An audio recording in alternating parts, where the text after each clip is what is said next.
Assalamualaikum warahmatullahi wabarakatuh.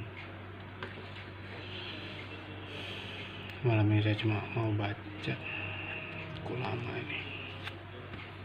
Sudah lama juga belinya. Buku berjudul Business Model Generation, written by Alexander Osterwalder and Yves Pignon. It was co-created by an amazing crowd of 470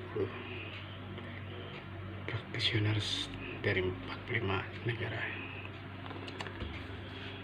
Saya beli ini dulu kalau nggak salah di Jakarta, sedang perjalanan pulang ke Balikpapan di suatu bandara, di toko buku Perikles. Waktu itu saya masih jadi karyawan perusahaan minyak dan gas internasional. Saya bekerja di bagian yang mengurusi performance development supply chain. Mulai saya pikir ini bagus untuk mungkin memetakan pekerjaan yang ada di supply chain di kantor saya waktu itu. Saya coba untuk menggunakan apa yang dijelaskan di sini, diimplementasikan di pekerjaan saya dulu.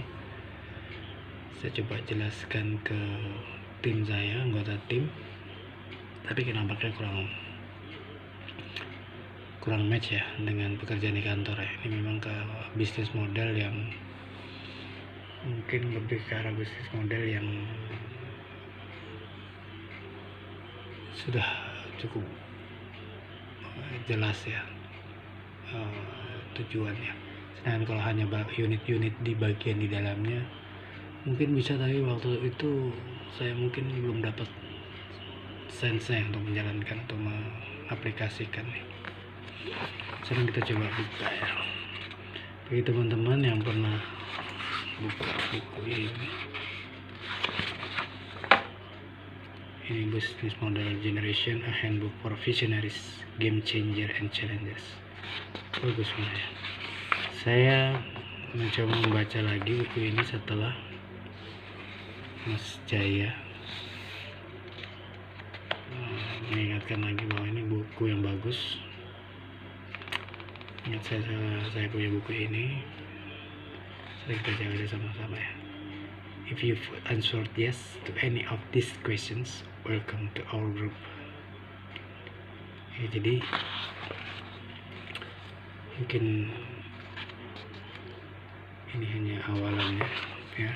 Ini para inovatornya.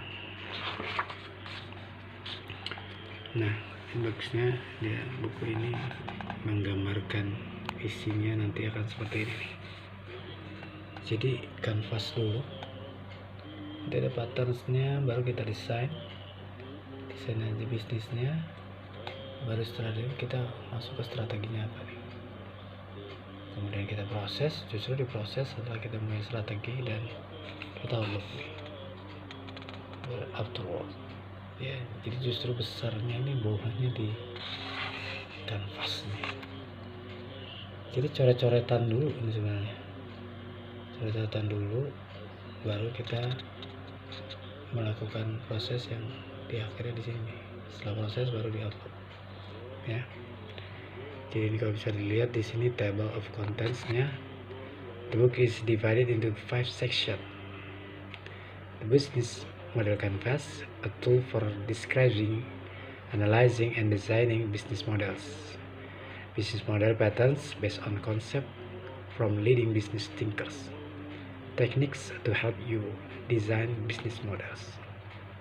Reinterpreting strategy through the business model lens, and a generic process to help you design innovative business models, tying together all the concepts, techniques, and tools in business model generation. The last section offers an outlook on 5 business model topics for future exploration. Finally, the other road provides us a peek to the making of business model generation. Ya, nanti step-stepnya seperti ini. Ya, nanti kita akan ada definition dulu model, kemudian kita akan dijelaskan ada 9 building blocks and the business model canvas. Kemudian kita masuk ke pattern. Setelah mengerti apa itu canvas, kita unbundling business models, kita memecah-mecahkan bisnis proses yang sudah ada, ya, bisnis modelnya. The long tail ini yang sekarang sering didengungkan, ya, bisnisnya long tail, banyak juga dipraktekkan. Awalnya saya waktu beli buku ini, kemudian saya jelaskan ke teman-teman di tim, saya tidak terlalu paham atau tidak terlalu concern mengenai long tail, tapi saya perhatikan bahwa bisnis sekarang sudah banyak yang memperagakan the long tail bisnis model ini. Kemudian ada multi-sided platforms, nanti kita coba baca bersama.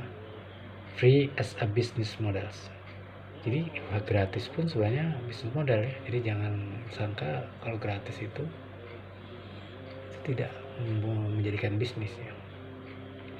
Kemudian open business models. Nah, dari patternsnya itu kita desain mau seperti apa sih nanti, ya. Nanti ada customer insights, ideation, visual thinking, prototyping, storytelling, and scenarios. Setelah kita desain, strateginya bagaimana? Nanti kita lihat business model environment-nya gimana, evaluating business models, business model perspective on blue ocean strategy and managing multiple business models. Barulah kemudian kita proses business model design proses, ya. Ini besar, ya, canvas. Jangan lihat Philipsnya itu lampu. Nah, canvas ini bagian kita menggambarkan model dari bisnis kita. Ini secara umum sebagian besar bisnis mempunyai model seperti ini nih. Ya, kita lihat dulu definitionnya. Ya. Ini, a business model describes the rationale of how an organization creates, delivers, and capture value. Jadi bisnis model ini yang justru mendeskripsikan secara rasional bagaimana organisasi itu membuat, memberikan, dan menangkap nilai-nilai yang ada di bisnis tersebut, ya. Dan kita skip aja, ya. Ini definitionnya, ya, definitionnya mungkin bisa dibaca. Skip enggak ya?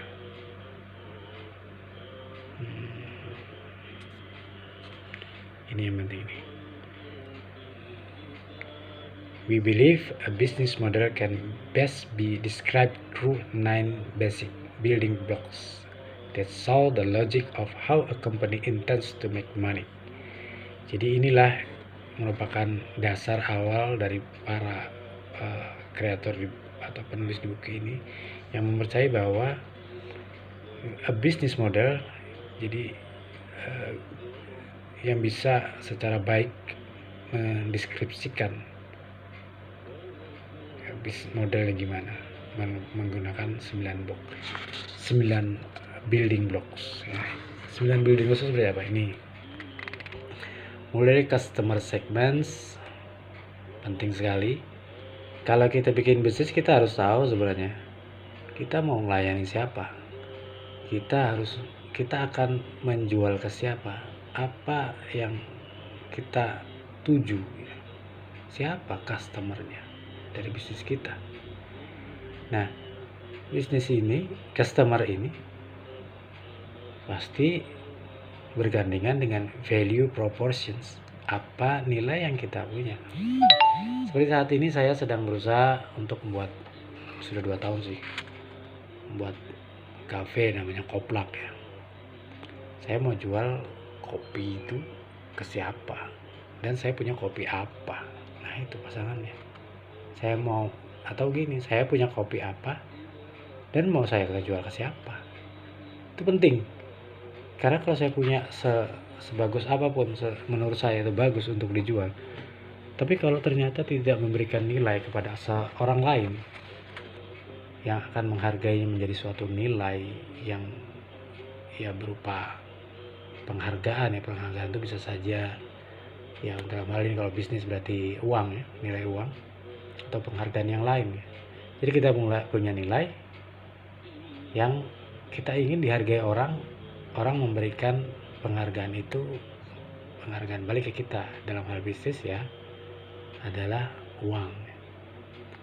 Kalau dalam hal yang lain ya, kalau misalnya kita punya sesuatu talent gitu ya, kita punya bakat, kita pengen orang menghargai atas nilai bakat yang kita punya. Itu misalnya bukan bisnis ya, tapi intinya kalau kita punya suatu nilai kelebihan, kalau dalam bisnis kelebihan itu kita ingin menjadikan suatu nilai beli, nilai jual, nah kemudian bisa dibeli oleh seseorang atau samaring atau komunitas ya, atau banyak orang. Harus ditemukan ini, harus cocok ya. Contohnya saya sekarang lagi berusaha memajukan kembali cafe Koplak Coffee and Tea. Saya punya kopi yang bagus dengan beans yang saya pilih. Nah, yang sangat menghargai kopi yang bagus dengan rasa yang pilihan ini siapa? Harus dicari. Jadi harus match antara apa yang saya anggap bernilai kepada orang yang menganggap ini memang bernilai. Kalau saya berjualan kopi yang bagus kepada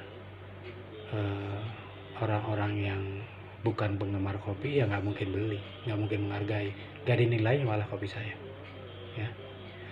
Nah, saya punya kopi yang bagus tapi ternyata saya diem-diem aja ya. Jadi saya cuma bilang, ini ada orang yang suka kopi yang bagus, saya punya kopi yang bagus. Ini channelsnya, value proposition are delivered to customers through communication, distribution, and sales channel.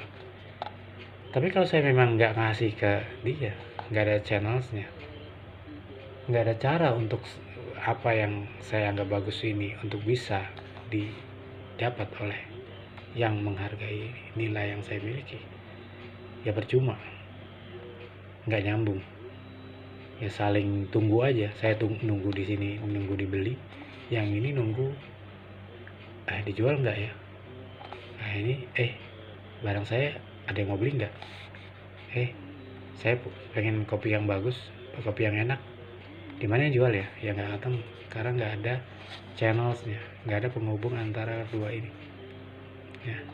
Makanya di sini harus ditentukan bagaimana kopi saya yang saya anggap ini paling enak karena biji pilihan dan di brewing dengan takaran dan mekanisme yang kita tentukan dengan baik.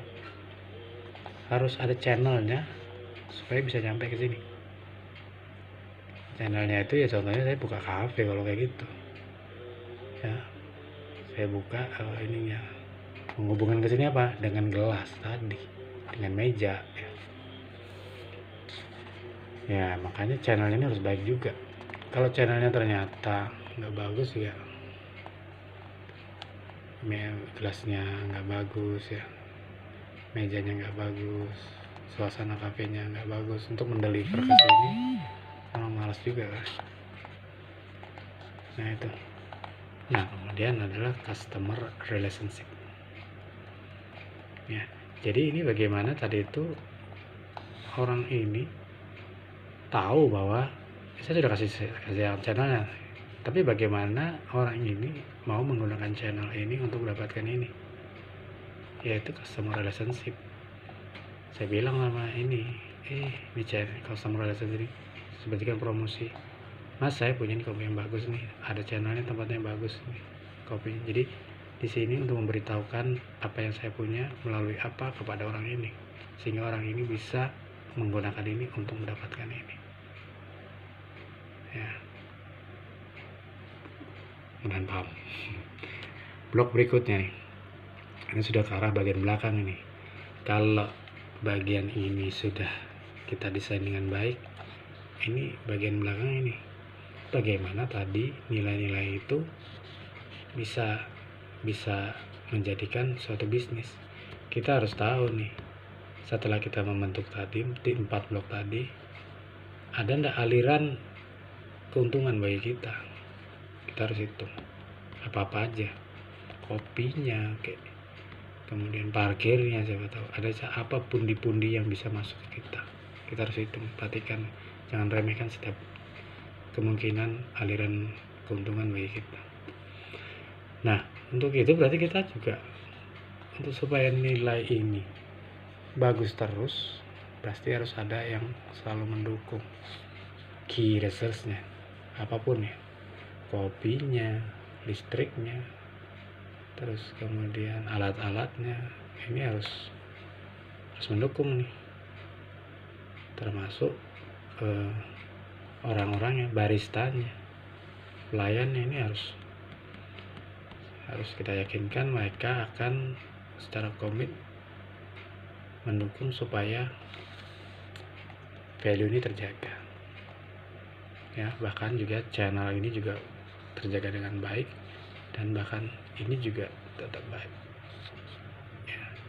Nah, sama dengan kalau key-nya ini adalah perangkatnya, aktivitasnya nih, by performing number of key activities. Ini ngapain aja supaya yang tadi orang ini ngapain aja supaya ininya bagus, ini tetap bagus, channel distribusinya lancar ya. Kalau kafe misalnya kafenya tetap bersih, tetap nyaman, juga orang tetap dipanggil untuk promosi ya. Hubungan ke sini masih terjalin baik. Baru kemudian partnership ya, kita juga pasti nggak sendirian ya untuk mendapatkan ini. Kita kalau misalnya ingin besar, kita fokus kepada bisnis kita, sedang bisnis sampingan atau supply sampingan bisa kita ambil dari partner-partner. Contohnya kita harus ya baik-baiklah sama yang punya warung ya, supaya nggak naik-naik terus sewanya, atau syukur-syukur diturunkan. Nah, supaya semua ini baik dalam segi pembiayaan, alangkah baiknya kita mempunyai cost structure yang baik, sehingga kita akan tahu bagaimana perkembangan bisnis kita. Ada halaman-halaman berikutnya ini secara lengkap. Ini 9 building blocks-nya seperti ini nih. Tadi ini customer-nya, ini nilai kita, value-nya didistribusikan ke sini. Kita juga boro-boro ke sini supaya dia tadi mencintai kita dengan promo, senang kembali, distributinya bagus. Kita juga berikan nilai-nilai tambah, kita informasikan ya, kita berikan nilai-nilai baik. Nah, kemudian dari hal ini sebenarnya ini terjadi apa, kita hitung ini apa aja yang masuk ke sini sebagai revenue. Di belakang dari nilai ini ya, ini yang nilai value yang kita bangun tadi dibangun adalah dengan aktivitas dan perangkat ini. Ini harus bagus nih supaya nilainya ini selalu terjaga ya. Nah, dan dia tadi juga pasti ada yang luar nih, partnersnya yang punya warung atau yang punya supply kopi atau supply air. Semua ini pasti juga mempunyai cost. Untuk mendapatkan volume bagus ini pasti semuanya ada costnya nih. Kita harus strukturkan cost ini ditambah dengan masukan dari revenue stream nih ya. Satu persatu akan dibahas ya. Ini yang tadi saya bahas sebenarnya secara detail akan ada di sini. Nanti kita bahas di video selanjutnya aja ya. Tangan saya capek nih megang nih. Oh ya, dosa subscribe. Jangan subscribe video saya. Ini cuma catatan saya. Saya mau bagikan kepada teman-teman saya. Kalau nggak mau subscribe, nggak usah subscribe. Ya, biar tetap private enak. Jadi aku nggak malu-malu lagi mau video ya. Assalamualaikum warahmatullahi wabarakatuh.